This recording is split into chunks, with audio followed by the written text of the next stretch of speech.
Indonesia pada zaman kerajaan memiliki banyak kisah tentang putri-putri yang cantik dan terkenal, baik karena kecantikan fisik mereka, kecerdasan, keberanian, maupun peran mereka dalam sejarah dan kebudayaan. Berikut adalah 10 putri dari berbagai kerajaan di Indonesia, lengkap dengan kelebihan mereka. 1. Putri Dyah Pitaloka Citraresem dari Kerajaan Sunda. Kelebihan Dyah Pitaloka dikenal sebagai putri yang sangat cantik dan setia. Ia rela mengorbankan nyawanya demi kehormatan keluarganya saat terjadinya peristiwa Bubat, di mana ia memilih bunuh diri saat Sunda kalah dari Majapahit, menunjukkan kesetiaan dan keberanian luar biasa. Kerajaan Sunda adalah salah satu kerajaan besar yang pernah berdiri di Nusantara, tepatnya di wilayah Jawa Barat sekarang. Pada abad ke-14, kerajaan Sunda mencapai puncak kejayaannya di bawah pemerintahan Prabu Maharaja Linggabuana. Di tengah kejayaannya itu, kerajaan ini mengalami peristiwa tragis yang dikenang sebagai peristiwa Bubat, yang melibatkan Putri Dyah Pitaloka, putri dari Prabu Maharaja Linggabuana. Latar belakang Kerajaan Sunda. Kerajaan Sunda berpusat di Pakuan Pajajaran, sekarang Bogor, dan dikenal dengan kekuatan militer serta kebudayaan yang maju. Kerajaan ini memiliki hubungan diplomatik dan perdagangan dengan berbagai kerajaan lainnya di Nusantara dan luar negeri, termasuk Kerajaan Majapahit di Jawa Timur. Putri Dyah Pitaloka. Putri Dyah Pitaloka Citraresmi adalah putri dari Prabu Maharaja Linggabuana dan Permaisuri Dewi Laralinsing. Dyah Pitaloka terkenal karena kecantikannya yang luar biasa dan kecerdasannya. Dalam berbagai legenda dan cerita rakyat, Dyah Pitaloka digambarkan sebagai putri yang berbakti kepada orang tua dan kerajaannya. Peristiwa Bubat. Pada tahun 1357, Prabu Maharaja Linggabuana menerima lamaran dari Raja Majapahit, Hayam Wuruk, yang ingin mempersunting Putri Dyah Pitaloka. Lamaran ini diterima dengan baik oleh Kerajaan Sunda karena akan mempererat hubungan antara dua kerajaan besar di Nusantara. Dengan membawa rombongan besar, Prabu Maharaja Linggabuana, bersama Permaisuri dan Dyah Pitaloka, berangkat ke Majapahit untuk mengantarkan sang putri. Rombongan dari Sunda tiba di Trowulan, ibu kota Majapahit, dan berkemah di lapangan Bubat, sebuah alun-alun besar di luar kota.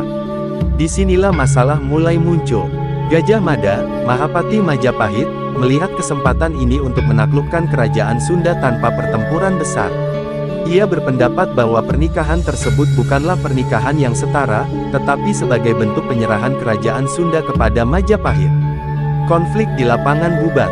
Gajah Mada mengirim pesan kepada Prabu Maharaja Linggabuana, menuntut agar Putri Dyah Pitaloka diserahkan sebagai tanda takluk, bukan sebagai calon istri yang setara.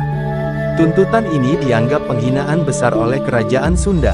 Prabu Maharaja Linggabuana menolak keras dan mempersiapkan pasukannya untuk bertahan di lapangan Bubat. Pertempuran tidak bisa dihindari. Pasukan Sunda yang jumlahnya jauh lebih sedikit dibandingkan pasukan Majapahit akhirnya terlibat dalam pertempuran sengit. Prabu Maharaja Linggabuana dan hampir seluruh pasukannya gugur dalam pertempuran tersebut. Tragedi ini dikenal sebagai peristiwa Bubat. Akhir tragis Dyah Pitaloka. Setelah melihat ayahnya dan para prajurit Sunda gugur, Dyah Pitaloka merasa terhimpit oleh rasa duka dan kehormatan keluarganya yang ternodai.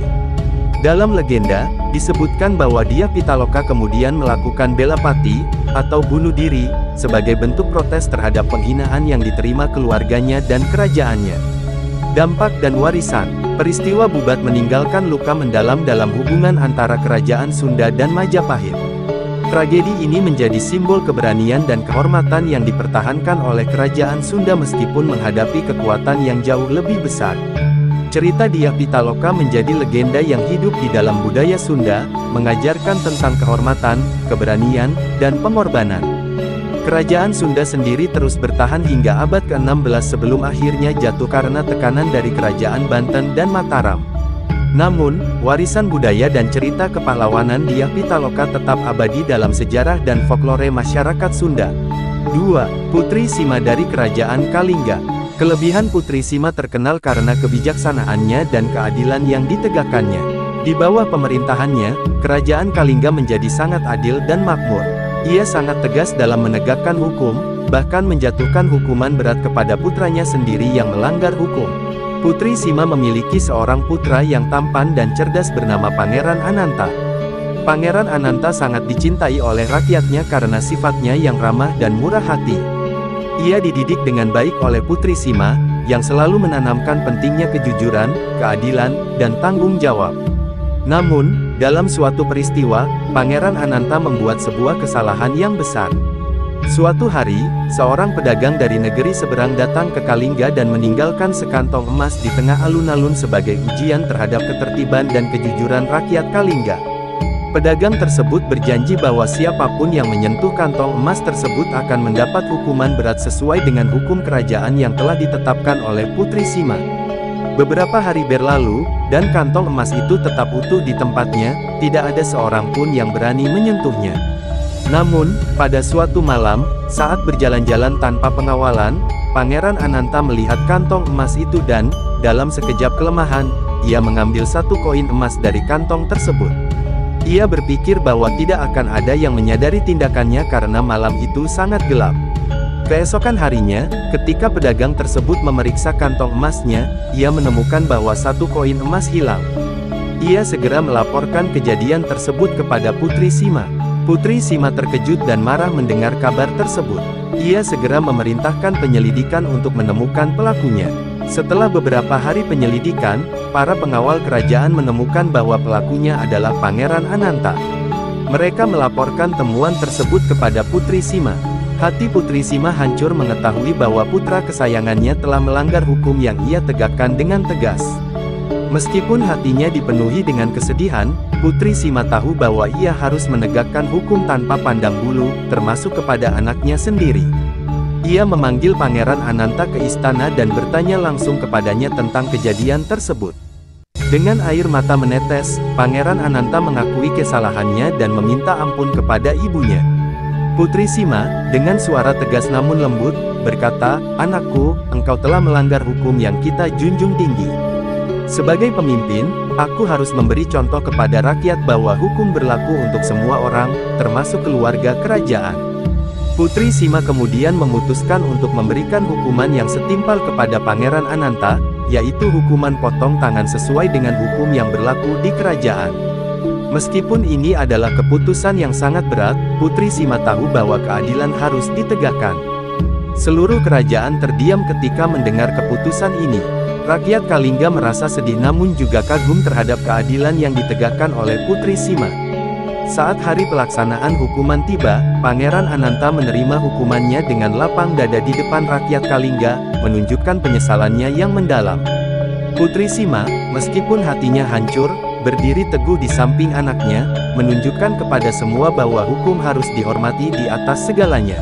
Setelah menjalani hukuman, Pangeran Ananta dirawat oleh Putri Sima sendiri. Perawatan ini bukan hanya bersifat fisik, tetapi juga emosional dan mental, untuk mengajarkan pentingnya kejujuran dan kepatuhan terhadap hukum. Dengan merawat anaknya sendiri, Putri Sima menunjukkan bahwa meskipun ia keras dalam menegakkan hukum, ia tetap seorang ibu yang penuh kasih dan perhatian. Kisah ini mengajarkan tentang pentingnya keadilan, integritas, dan kasih sayang dalam kepemimpinan. Putri Sima dikenang sebagai seorang ratu yang bijaksana dan adil, yang berani menegakkan hukum tanpa pandang bulu demi kebaikan rakyat dan kerajaannya. 3. Putri Kendedes dari Kerajaan Singhasari. Kelebihan, Kendedes bukan hanya terkenal karena kecantikannya, tetapi juga karena diyakini memiliki prabawa atau aura kewibawaan yang besar. Ia adalah istri dari Ken Arok, pendiri Kerajaan Singhasari, dan dianggap sebagai simbol kekuatan dan legitimasi kekuasaan. 4. Putri Galuik dari Kerajaan Dharmasraya. Kelebihan Putri Galuik dikenal karena kecantikannya dan keberaniannya dalam perang. Ia bersama suaminya, Aditya Warman, memainkan peran penting dalam melawan invasi Majapahit ke wilayah Sumatera. 5. Putri Retno Dumilah dari Kerajaan Mataram. Kelebihan, Putri Retno Dumilah dikenal sebagai sosok yang cantik dan tangguh. Ia terkenal dalam legenda sebagai putri yang bisa bertransformasi menjadi harimau untuk melindungi kerajaan dari ancaman musuh. 6. Putri Galuh Chandra Kirana dari Kerajaan Kediri. Kelebihan Putri Galuh Chandra Kirana terkenal karena kecantikannya yang luar biasa dan kesetiaannya. Kisah cintanya dengan Panji Asmara bangun menjadi legenda yang melegenda dan menjadi sumber inspirasi berbagai cerita rakyat dan seni pertunjukan. 7. Putri Kertarajasa Jayawardhani dari Kerajaan Majapahit. Kelebihan, Putri Kertarajasa Jayawardhani adalah istri Raden Wijaya, pendiri Majapahit. Ia dikenal cerdas dan berperan penting dalam mendukung suaminya mendirikan kerajaan besar ini, serta terkenal karena kecantikannya. 8. Putri Siti Aisyah dari Kesultanan Cirebon. Kelebihan Putri Siti Aisyah dikenal karena kebijaksanaannya dalam mengelola pemerintahan serta kecantikannya.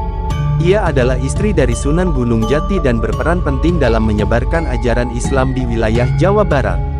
9. Putri Ande-Ande Lumut dari Kerajaan Daha. Kelebihan, Putri Ande-Ande Lumut terkenal karena kecantikannya dan kisahnya dalam cerita rakyat Jawa yang penuh dengan pelajaran moral tentang kesetiaan dan kebaikan hati. 10. Putri Sekar Kedaton dari Kerajaan Mataram kuno. Kelebihan, Putri Sekar Kedaton dikenal sebagai putri yang sangat cantik dan memiliki kemampuan spiritual tinggi. Ia berperan dalam kisah-kisah spiritual Kerajaan Mataram kuno dan diyakini memiliki kekuatan gaib. Ke-10 putri ini tidak hanya terkenal karena kecantikan mereka tetapi juga karena peran dan kelebihan mereka masing-masing yang memberikan kontribusi besar pada sejarah dan kebudayaan Indonesia. Kisah mereka menginspirasi banyak orang dan menjadi bagian penting dari warisan budaya bangsa.